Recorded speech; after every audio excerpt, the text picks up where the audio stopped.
everyone, welcome to Social Point. I'm Seamus McGinnis. It's so great to have you here for our very first episode.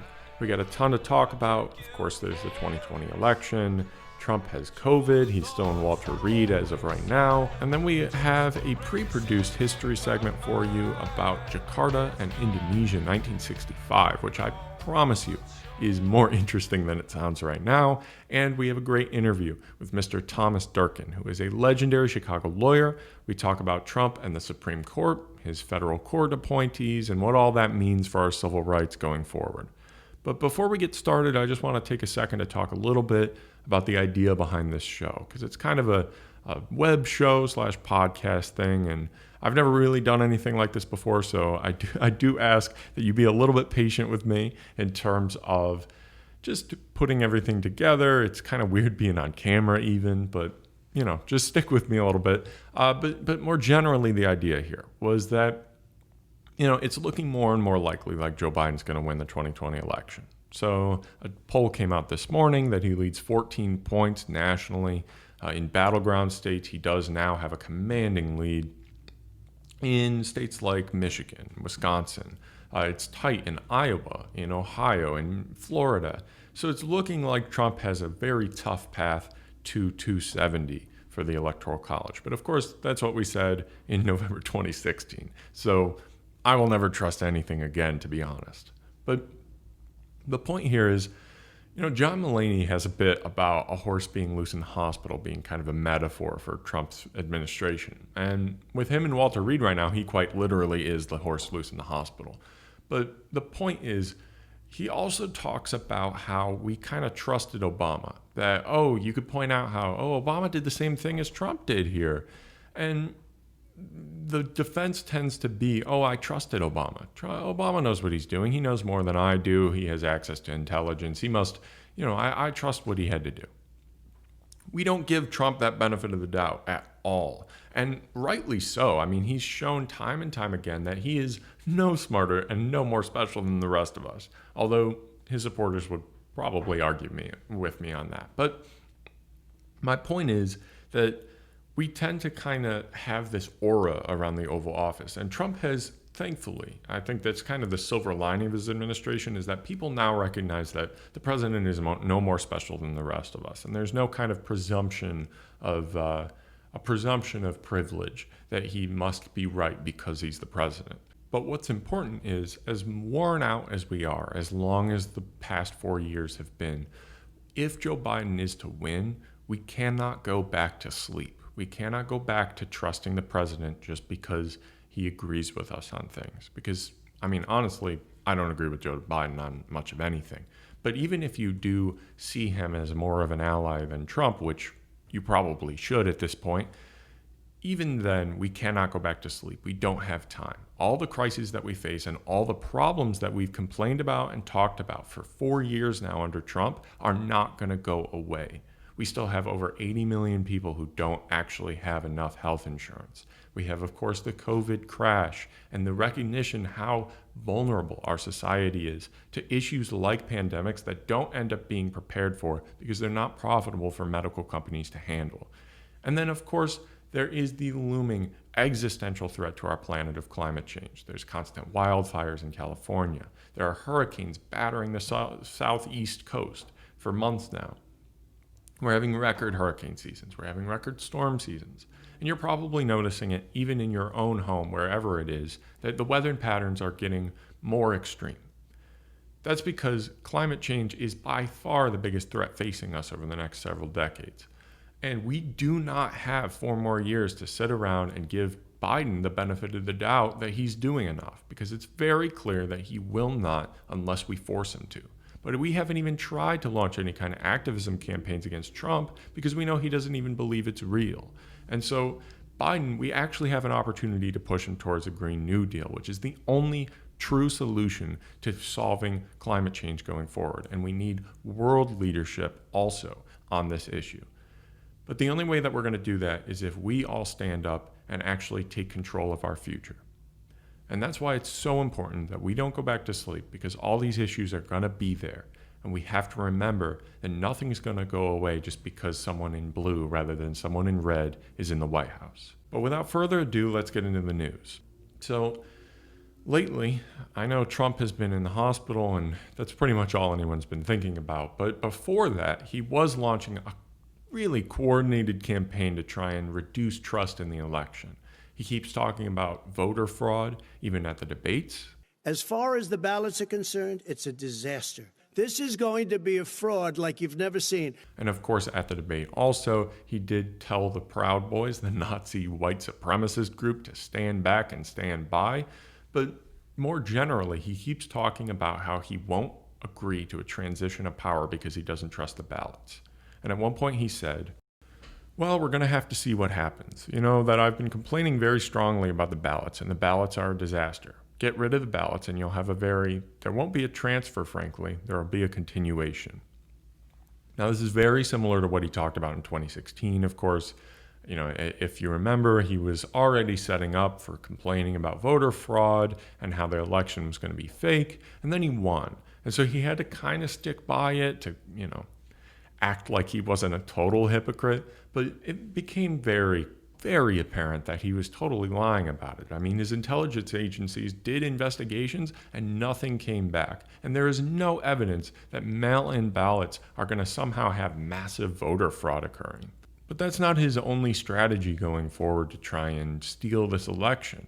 I mean, he's been talking to the Republican state legislators about how he wants to basically have them appoint their own electors to totally ignore the popular vote and just totally steal this election. And the more he can try to contest that vote and push off the day of the election, he can put pressure on them to just make the decision themselves. And the problem is the Republican Party does control a majority of the states. And so he has a whole number of ways of going about this. He can try to delay the election. He can try to just ignore and stop the vote count the night of, which, by the way, we do need to think about this in terms of maybe election week, because the night of the election on Tuesday, it might very well turn totally red on the map. Now, if it's a total landslide, that's not going to happen. But because a majority of Democratic voters are voting by mail and a majority of Republican voters are not, it's very, very likely that as they start to count the in-person ballots, Trump is going to take a massive lead. But that shouldn't freak you out unless he does try to freeze voting during that time. But more generally, Biden will have a majority of his votes come in later, but they can't start opening them until Election Day. So just keep that in mind. But the problem is, even if Trump ends up losing the election in the end, while Mitch McConnell has said, there will be a peaceful transition of power, he has not accounted for the fact that they might just try to steal the election itself, because it's far more legitimate to try and delegitimize the election and say you won it than to say, look, we lost, but I don't care. I mean, no one's going to actually listen to that. Well, the white supremacists will, but, the majority of us will not at all care about what Trump has to say then. But the problem is Trump has fully broadcasted that he's not going to listen to the vote count. And Joe Biden is being pretty naive about his reaction. He said that, I promise you, I'm absolutely convinced the military will escort him from the White House with great dispatch. It's not that simple. I mean, the military, multiple generals now, have said that they won't get involved in an election dispute issue. And this is really a huge problem. I mean, by now, if it's not obvious that Trump is willing to do whatever he has to do in order to become a dictator, I mean, I don't know what's going to become more obvious. He just the other day was talking about how he wants to be in office another 16 years. And that's why we have to all stay aware of this and be thinking about what it is that we're going to do after November 3rd if he tries to actually pull off this coup. Because it's becoming more and more likely that we're going to look like a lot of the countries around the world that we've tried to mess with their elections in. Because he's going to try and pull off an actual far-right coup.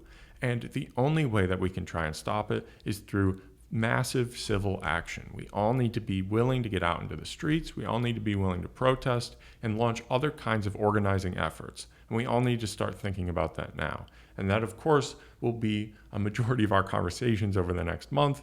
Believe me, I don't want to talk about the election all the time either, but the focus of this show, at least at the start, is going to be on 2020. But after the fact, tons of other stuff to talk about that's always pressing.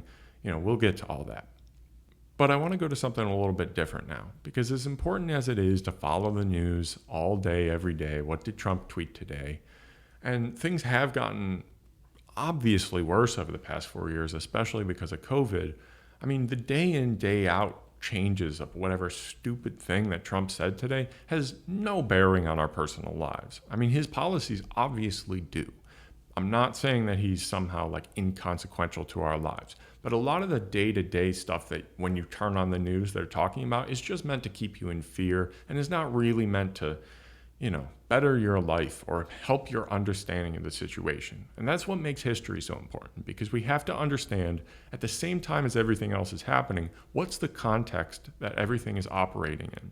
Because a lot of the time, especially what we see the Republican Party doing right now, this is not totally new. It's coming from a long line of history of the same things happening.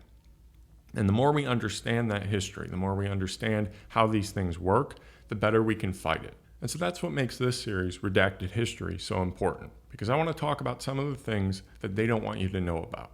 And by they, I'm not talking about some Illuminati conspiracy that people are controlling the U.S. history curriculum in high schools. But I will tell you that your U.S. history class did not teach you anything about what has really gone on in the world over the past century.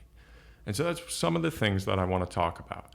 And it's really important that we understand those things, because it's not just about forming beliefs in certain things and holding on to them for the rest of your life. It's about between a combination of theory and history, understanding the concepts and the real practice of our past that helps you develop this sort of critical sense, a critical capacity to know when someone's feeding you BS. And a lot of the time, the stuff that you hear is total BS. And that includes what you hear from the media. And you'll hear about that in a moment, about even in the 60s, the same thing was going on. And so without further ado, let's get to Redacted History.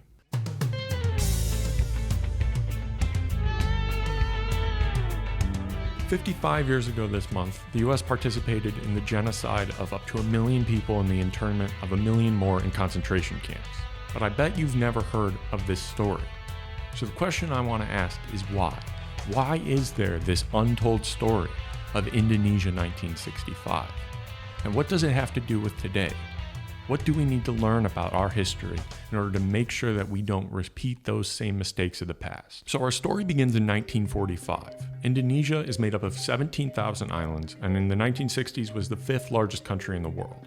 They declared independence from being a Dutch colony in 1945. And after several years of colonial war, as the Dutch tried to reclaim the territory, they were finally able to establish full independence under what this man, Sukarno, called guided democracy. Now, we should be clear, it was not really democracy. But in the Cold War, there was no way to be totally neutral between Washington and Moscow, the US and Russia. You had to pick a side. And Sukarno picked the side of the United States. He tried so hard to stay on the US's good side. He constantly talked about the Constitution, about Paul Revere in his speeches, and while his foreign policy was pretty anti-imperialist and anti-colonialist, he tried his best to walk that line in a way where he didn't actually end up making any enemies in Washington. But the thing was, Sukarno allowed the existence of the PKI, or the Indonesian Communist Party, which was pretty worrying to the US because they didn't want to see any sort of growth of a communist movement in any of the countries that they were working with. But because in the past he had put down some revolutions and uprisings run by the Communist Party, they saw him as sufficiently anti-communist for their purposes, and so they started what they called the Jakarta Axiom, which was to say that he might not be perfect, but it was enough that we didn't need to go there and invade in the way that we did in Vietnam. But this pretty quickly began to collapse, especially under Lyndon B. Johnson, because while JFK was pretty friendly to Indonesia, to Sukarno, and to a lot of the global south, LBJ didn't take the same stance, and Sukarno tended to be pretty antagonistic to the West.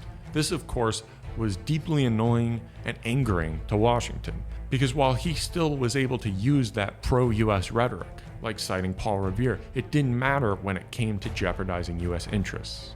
And so in 1957, when a rebellion broke out in the western half of Indonesia, people had to wonder, where were they getting their planes? Where were they getting their weapons? How were they able to burn down villages? Well, the answer, of course, was who else? The CIA. In 1958, the Indonesians were able to shoot down a plane, and it turned out that this man, Alan Pope, was the pilot. He was a CIA agent. It turned out the CIA had been funding the entire operation secretly.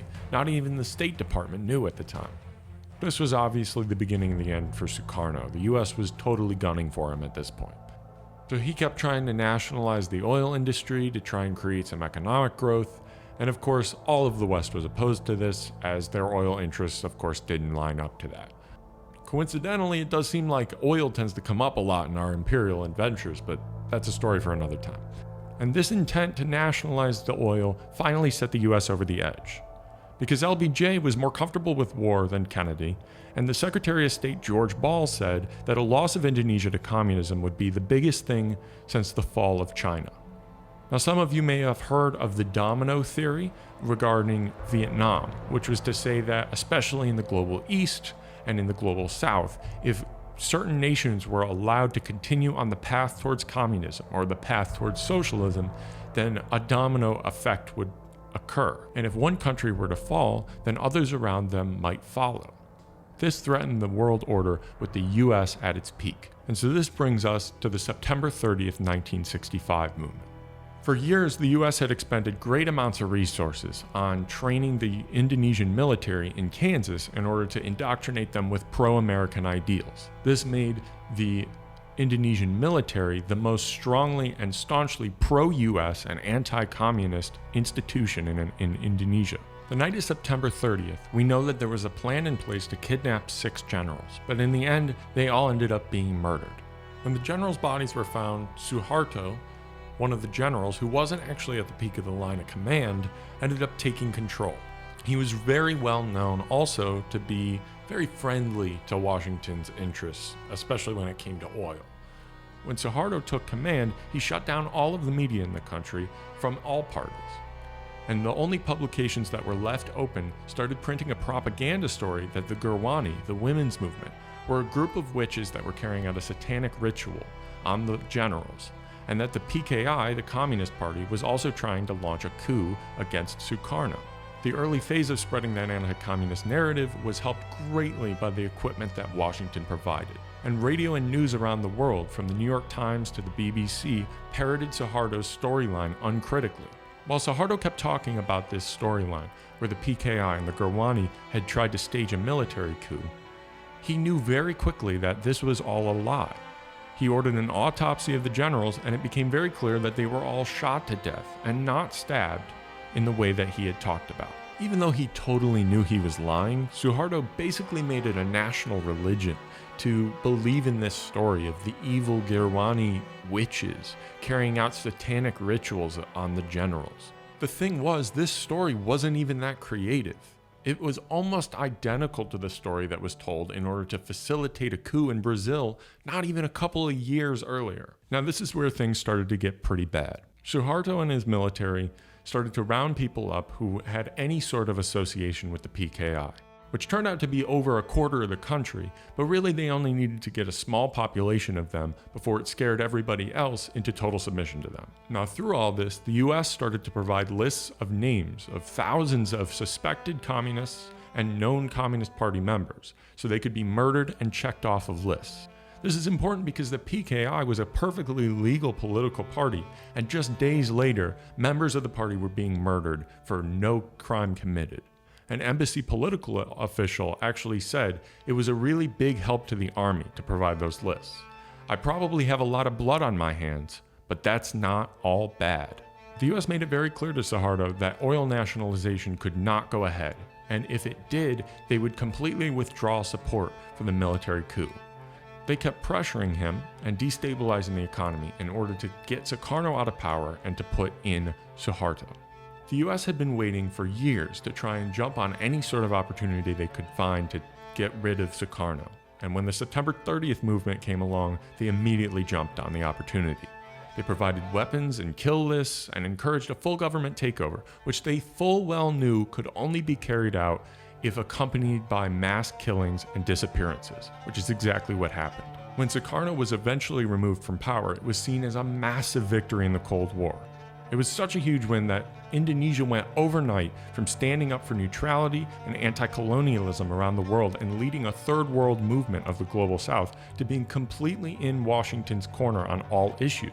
And they opened up their economy to US oil companies. A State Department official actually said that no one cared, as long as they were communists, that they were being butchered. In the end, it was seen as such a massive victory that Indonesia was such a big domino that if it weren't to fall and it was fully in the US's corner, then most of Asia would be safe from communism. That's actually what caused the US to be okay with losing the Vietnam War, because by winning in Indonesia, Vietnam just became a small lost battle while Indonesia became essentially winning the Cold War. And that's why this story has gone so untold throughout the world for so many years. It's because it was such a massive victory that, unlike Vietnam, which was a very glaring failure that needed to be explained and was very much politicized in the US because there were US boots on the ground there, in Indonesia there was no need for that. The US was able to quietly get involved and quietly aid a genocide that they didn't even have to touch. They didn't have to go in and actually commit all of the murders that happened in the Vietnam War. None of that needed to happen because it was such a massive victory and such an indirect operation by the US that there was ostensibly no blood on their hands. And that was how they were able to hide that history from everyone in the same way that Suharto was able to on Indonesian soil, because it was so successfully put away that Indonesians lived in terror for the rest of their lives that they were going to end up going to jail if they even so much as spoke about what used to be the PKI. Even to this day, the sacred Pancasila monument in Jakarta is just steps from where the generals' bodies were found, and it memorializes the violence done by the communists. There is no mention whatsoever of the genocide carried out, even after Suharto left power and Indonesia became a democracy. They still refuse to converse or even teach the basic history of what has happened in that country. Instead, the museum gives a whole tour of a history of so-called communist betrayals, and it ends with a message. Thank you for observing some of our dioramas about the savagery carried out by the Indonesian Communist Party. Don't let anything like this ever happen again. So what does this teach us for today? What's important that we remember is that Suharto and Brazil, none of them invented this playbook. We're the ones who created it. We taught it to despots and dictators around the world, but it originated with us. And now, since we've been exporting it for decades, now all of that is coming home. Because narratives of communists and radical leftists trying to take over the country or take over the government or destroy your family, why does that sound familiar? You're fighting against an oppressive left-wing ideology. By socialists, Marxists, and far-left extremists. Radical left, left-wing radicals. They want to end the American dream. Defeating the radical left, the Marxists, the anarchists, the agitators, the looters, and people who, in many instances, have absolutely no clue what they are doing.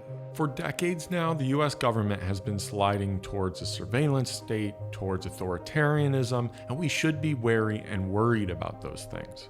But we have to keep in mind where all of that is coming from. Because especially this year with the protests and with Trump's willingness to send the military into Portland and into DC right around the White House, we've seen his willingness to take it all a step further. Trump isn't getting all of this out of thin air. He's pulling it from the past whether he knows it or not. Now, I want to be clear about something because I might sound overly paranoid here. I'm not saying that Trump and the GOP's endgame is to carry out some massive genocide against everyone seen as left of center in this country. That's not my point. My point is that time and time again, we've seen these far-right movements carry out these anti-communist narratives in order to take away people's rights and in order to carry out their own power grabs. We have to be wary of that because it doesn't matter whether or not you actually are a radical leftist. It doesn't matter whether or not Joe Biden or the Democrats are actually communists. It matters whether or not you can convince the people that they are. It's not even about making them radical leftists. It's about making them a foreign, unknown other. Think about how we haven't even heard about Mexicans or Muslims in this election when that was the key issue in the 2016 election. It's because now, rather than foreigners and immigrants being the other, the evil unknown in this equation, it's now the Democrats. It's now your fellow Americans that have become the enemy. And that's what makes these stories so important, is that it shows exactly, historically, how easy it is for democracy to break down right in front of our eyes. And it also shows us exactly why history is so important to us, because it helps us avoid repeating the mistakes of the past. Our opponents have spent plenty of time being the architects of that history, so we at least need to understand the way that they operate. And more than anything, we can take a page from that Indonesian monument, because we have to make sure that we don't let anything like this ever happen again. Now, if you enjoyed that story, I highly recommend Vincent Bevins' book, The Jakarta Method. He's a Washington Post and LA Times reporter. Highly recommend you follow him on social media as well. But he went in depth about what happened in Indonesia and connects it to the greater history of the Cold War that has really gone untold, and I, for one, knew almost none of it. Actually, really none of it. And so there's kind of this feeling of disorientation that comes when reading it, because there's this feeling of the ground falling out from under you. You realize how little of the institutions, the mainstream media institutions and our politicians that we're bred from birth to understand as kind of the end-all be-all of truth, how much they perpetuate these illusions and these myths of a totally rewritten history. Of course, there goes the saying that history is written by the victors, but it really goes deeper than that, because we don't just retell the history from our perspective. Sometimes we just erase it. So we're going to go now to my great interview with Mr. Thomas Durkin. All right, so my guest today is Mr. Thomas Durkin. Mr. Durkin is a legendary national criminal defense attorney based in Chicago. He's endlessly battled to uphold due process in extremely tough legal circumstances, representing numerous Guantanamo detainees and suspected terrorists, and litigated against the Trump administration's Muslim ban. And he currently serves as the Distinguished Practitioner in Residence and co-director of the National Security and Civil Rights Program at the Loyola Chicago Law School. Mr. Durkin, thank you so much for being my very first guest. Nice to be here. Thank you. We'll jump right into it here. Amy Coney Barrett, Trump's pick to replace RBG. Her nomination looks pretty likely, and she has a pretty extensive record of anti-worker, pro-corporate decisions, and of course her religious tilt on her decisions. I just want to get your take on the stakes at play here for her nomination and what a 6-3 conservative majority looks like in the Supreme Court for the decades to come. Well, until the gathering in the Rose Garden and the spreading of the pandemic amongst all the people that were there without masks, including Father Jenkins from Notre Dame, where she's on the faculty and is a graduate of the law school, which is my alma mater as well, an undergraduate. I'm not as sure today, whatever day it is, things change every day, but on Saturday, October 3rd, I think her nomination is not as sure as it was Thursday. If for no other reason, I'm told there was another Republican senator that tested positive after being at that ceremony. I think there's 3 or 4 people. And I think they have to vote from the floor. I don't think they can vote remotely. They're currently down to 49-49. So if they lose another senator, they'll lose that tie break with Pence. That's what I think. So, I'm not sure it's a done deal, but I think it might be a done deal after the election. They may try to jam it through, in the lame duck period, assuming Biden wins. But,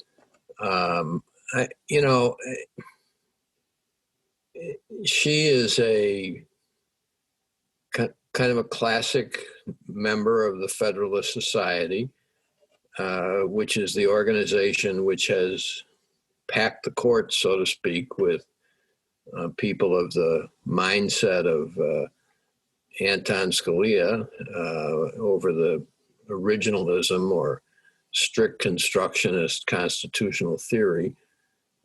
which I don't find convincing, but the Federalist Society has become extremely powerful, and particularly powerful in Republican circles. I think Trump has appointed 300 judges so far. The probably the most consequential appointments are in the circuit courts of appeals, where Barrett sits today.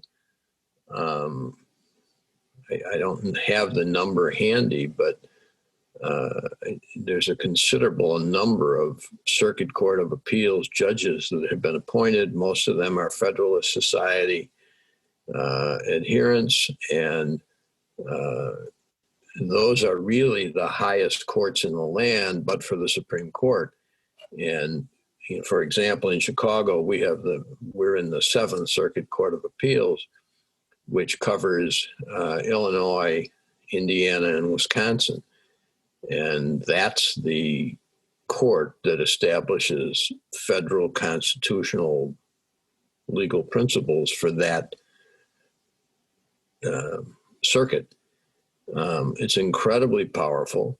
It is extremely conservative. It's always been conservative. I've been practicing in Chicago for 47 years, and it's always had a reputation as being somewhat of a conservative court, but it's never been as conservative as it is now. And that same principle will certainly apply to the Supreme Court if she gets on it. 6-3 is pretty difficult, particularly in these times when things have become so politically oriented. Not that politics has ever been absent from the Supreme Court, but it's a touchy subject now. So it will definitely change things. It'll make the liberal constitutional theory or philosophy that I grew up with from the Warren Court. I graduated from law school in 1973, and I frequently tell my students that you cannot recognize the constitutional law I grew up with because it was in the heart of the Warren Court, and it was a very liberal-oriented, just the opposite of the originalist or the strict constructionist, that the Constitution was a growing body. It changed over time. And that's how they changed Plessy versus Ferguson. That's how they became, Brown versus the Board of Education. There was a whole Miranda came in at that point. Terry versus Ohio on stop and frisk. All kinds of procedural constitutional protections that became built into the criminal justice system and how it operated, which has been whittled away in the 47 years I've been at it greatly, such to the extent that we still have 40-some people in Guantanamo who've been held since. I have a client who's been held in Guantanamo now since 2002. He was on the first couple of plane loads, and he's never been charged.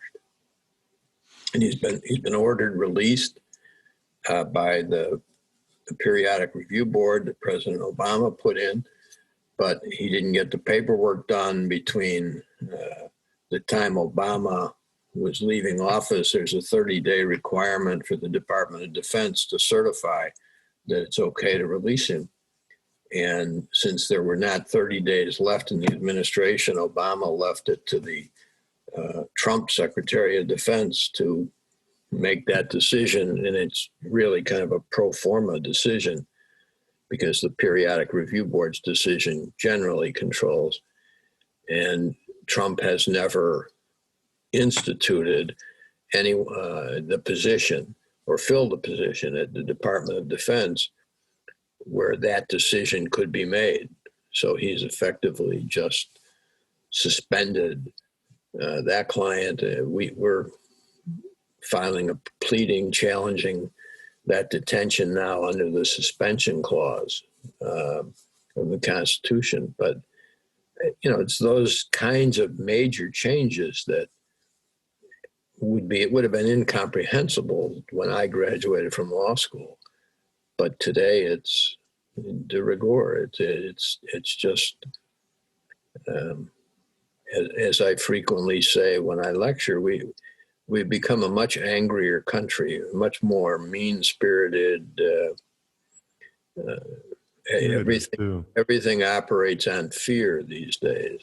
To your point about Guantanamo, Trump spent a lot of his time on the campaign trail talking about how he wanted to even use Guantanamo for domestic prisoners and stuff.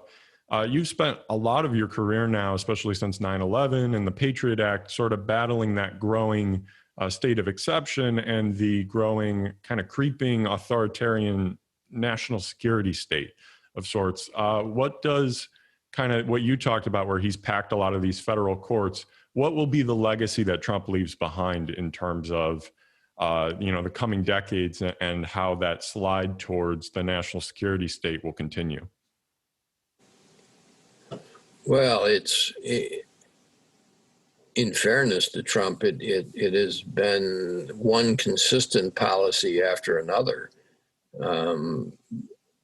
Obama essentially adopted George W. Bush's national security policies when push came to shove. Yes, he tried to close Guantanamo. I think it was a glaring mistake of his presidency to not do it right away.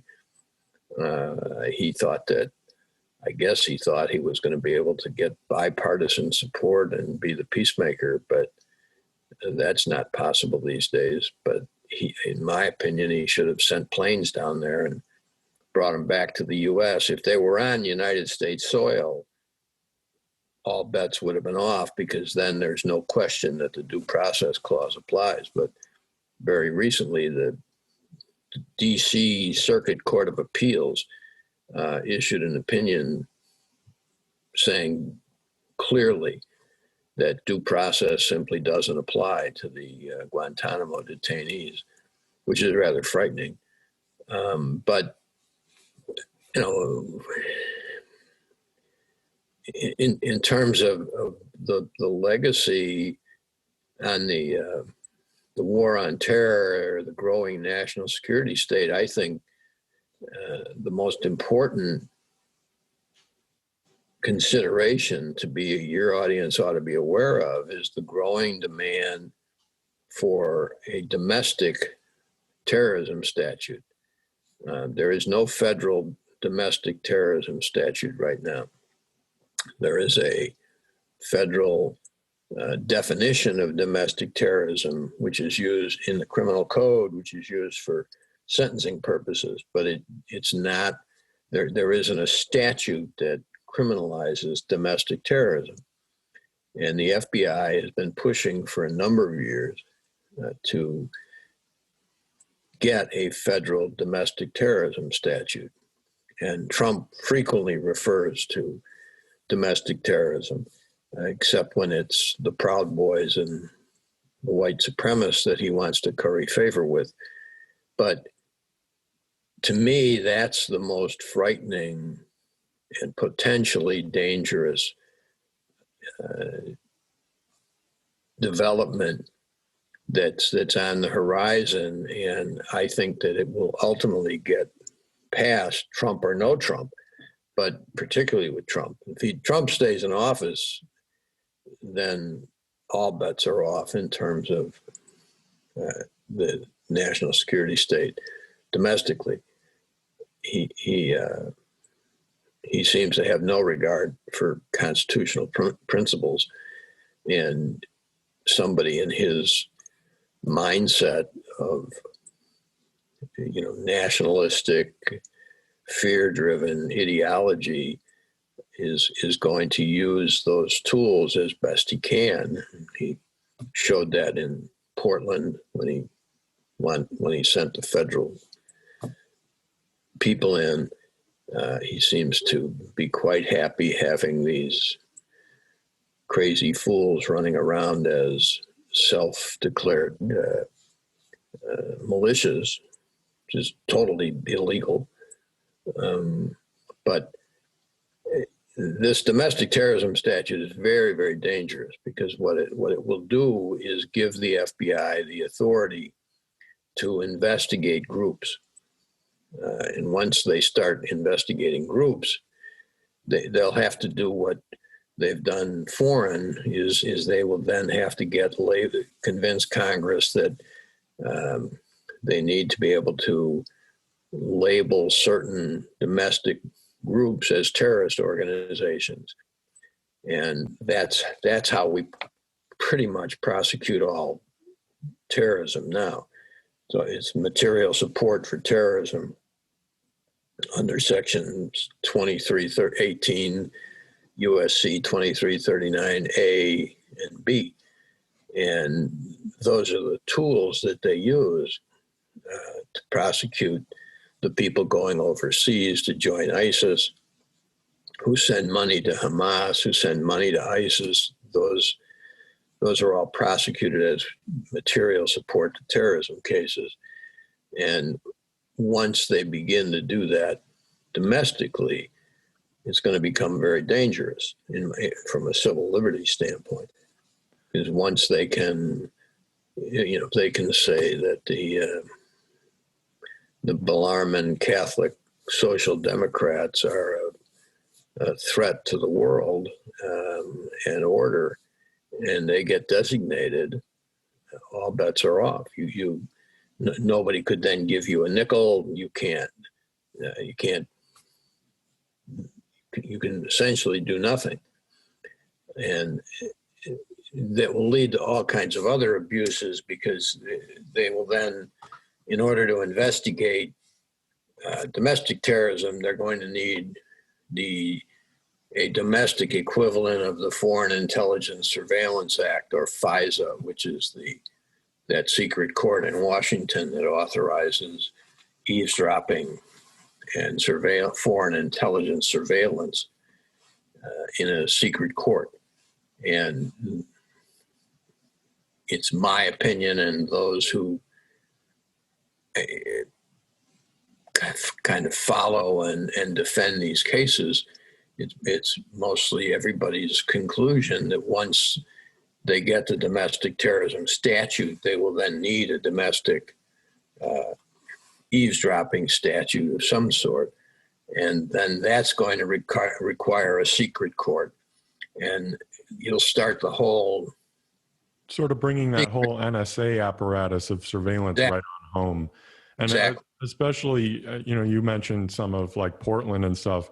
Really the big three moments that come to mind in terms of that Trump legacy he'll leave behind is, of course, Portland and sending in the National Guard there, and the people were just dragging people away in unmarked vans. Of course, Washington, D.C., when he marched out with the Bible and just sort of sent the army in. And then, him sort of combining with, we've seen Portland police do it. But of course, at the debate, there is kind of this effort to kind of deputize those right-wing militias into sort of their own police force.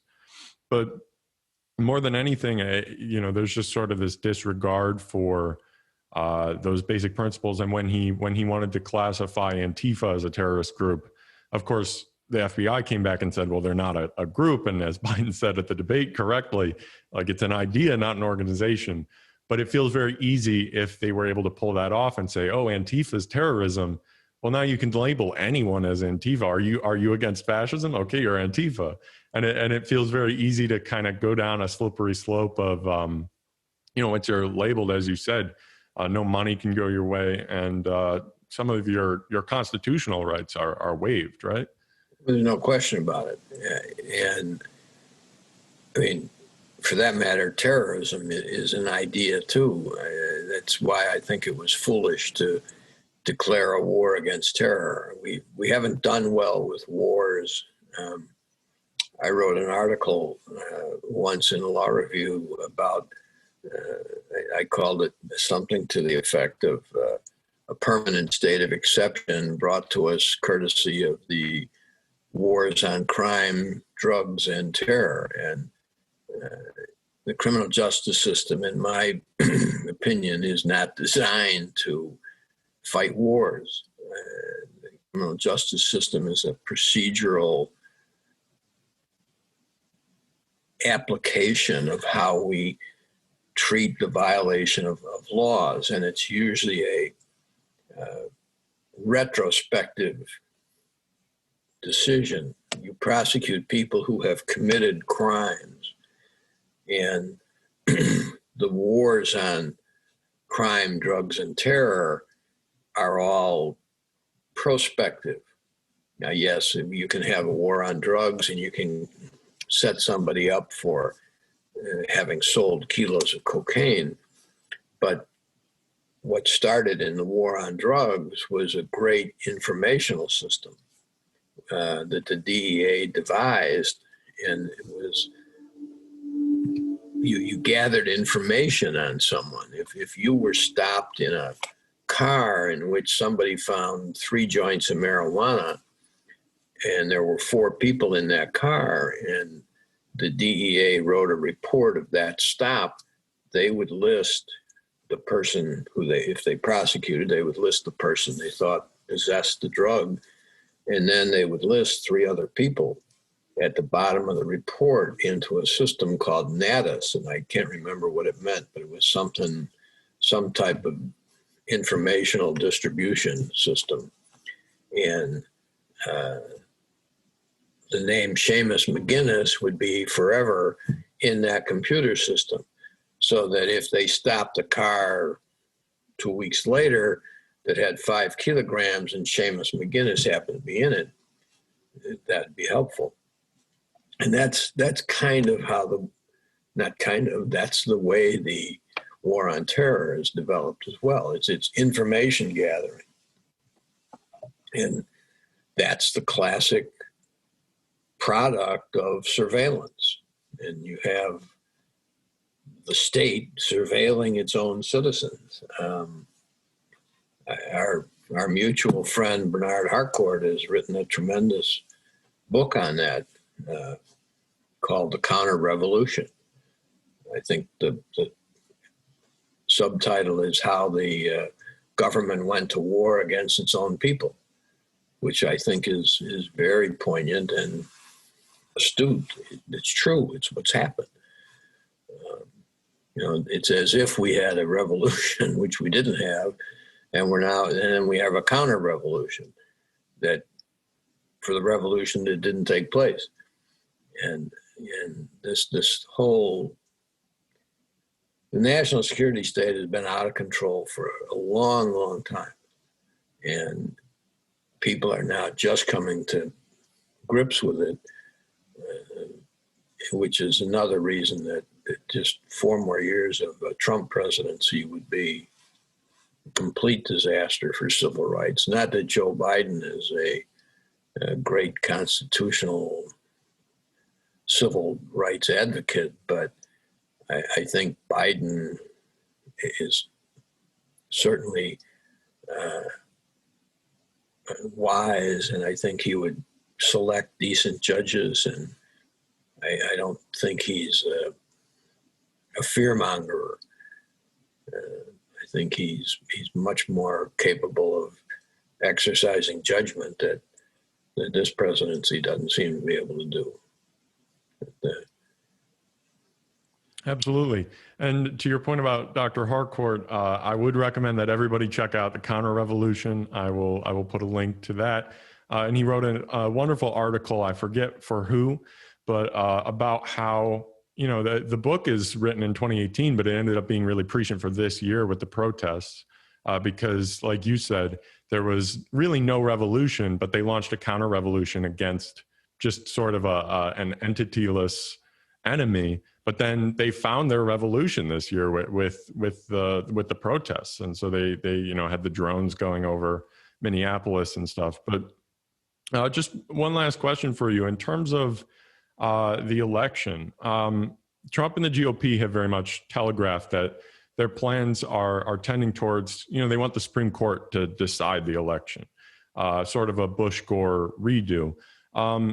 If they're able to pull it off, what do you see as the ability of, litigators in the courts working against or with the judges that probably he's appointed, which plays to his advantage in this case? But what legal routes and then what maybe civil insurrection or civil protest routes are able to be taken in order to combat an election fraud case that they might try to make?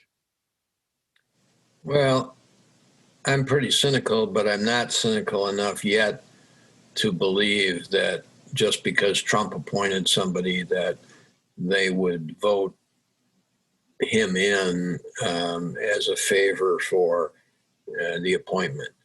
I don't see that happening, although I've been fooled before.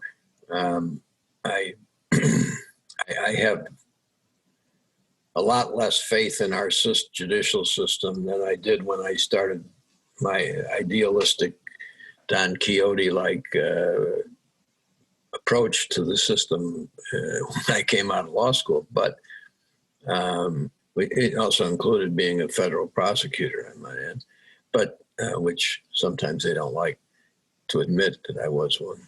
But I find it incomprehensible, and I hope I'm right on this, that just because Gorsuch, Kavanaugh, and if Barrett gets there, were appointed by Trump, that they would therefore have to deliver that opinion for him. I haven't reached that point of cynicism yet. Could it happen? Yeah, I think so. But I'm also, I don't know enough about election law. I know, I guess it would presume it would have to come down to one state because at least Gore versus Bush, as I recall, was all simply over the vote in Florida.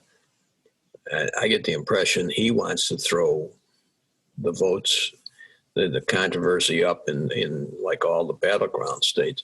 I don't know how that would work out. I mean, in many ways, those are more state court actions, which would be less influenced by politics. But I can't, I'm a lot more fearful that he will attempt to cause, I think he's telegraphing that he wants civil unrest.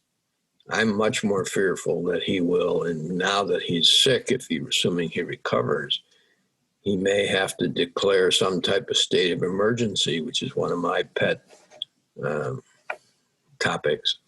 But I'm fearful that he's going to try to cause civil unrest so that he can declare a state of emergency and then declare the election off. I think that's a bigger fear. I'm more fearful of that than I am whether Gorsuch is going to tip the scale. I think I have a lot of respect for John Roberts. I knew people that worked with him when he was a lawyer and who thought very highly of him. He grew up in the town I'm in today. We have a place in Long Beach, Indiana, and he grew up here. And people speak highly of him here that remember him. I have a lot of respect for Roberts. I think he's the real deal.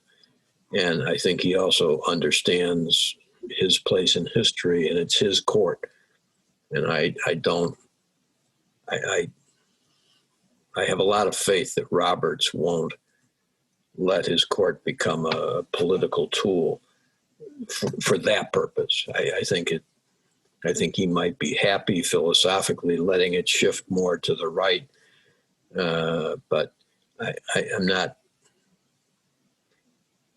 Maybe I'm just naive, but I'm less concerned about that Bush versus Gore scenario than I am whether or not he can convince.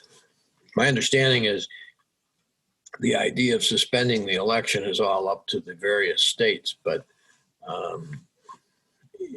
the Republicans, I believe, control more states than the Democrats. So it's a very dicey issue, and I think that this nod to the right-wing extremists ought to be the most frightening thing that everybody pays attention to, because the debate, I thought, was hardly even dog whistling. I think it was outright incitement, and coming from the President of the United States is pretty astonishing.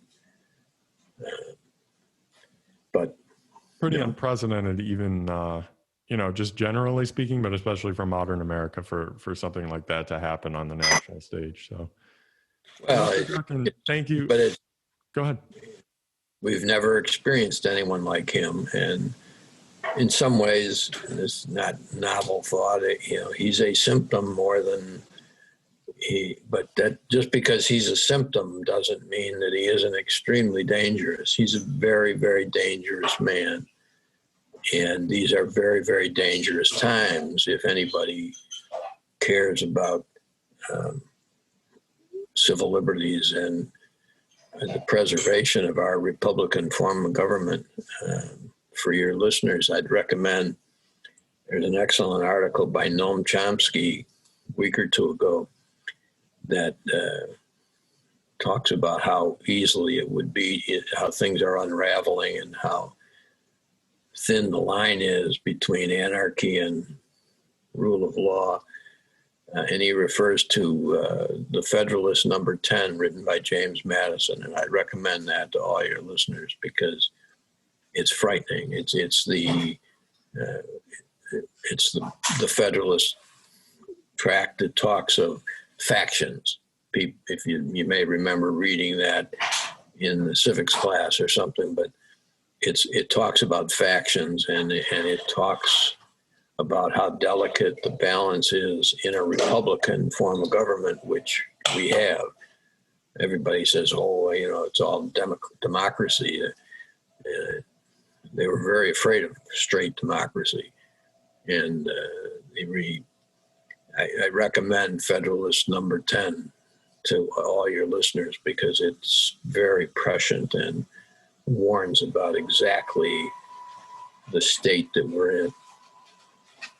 Absolutely, especially with warning against the power of political parties, that when they have as much power as they do now, that will be the end of the republic as we know it. So, yeah. Mr. Durkin, thank you so much for taking the time to be my very first guest here. My pleasure. Well, on that very positive note, we will conclude our very first episode of Social Point. If you made it this far in the video, thank you so much for watching. It means the world to me. Thank you again to Mr. Thomas Durkin for doing the interview. And if you get a chance, please subscribe on YouTube and follow us on Spotify or Apple Podcasts to get the podcast format. It really means the world. Thank you so much for watching, and I will see you guys on Thursday. Take care of yourselves.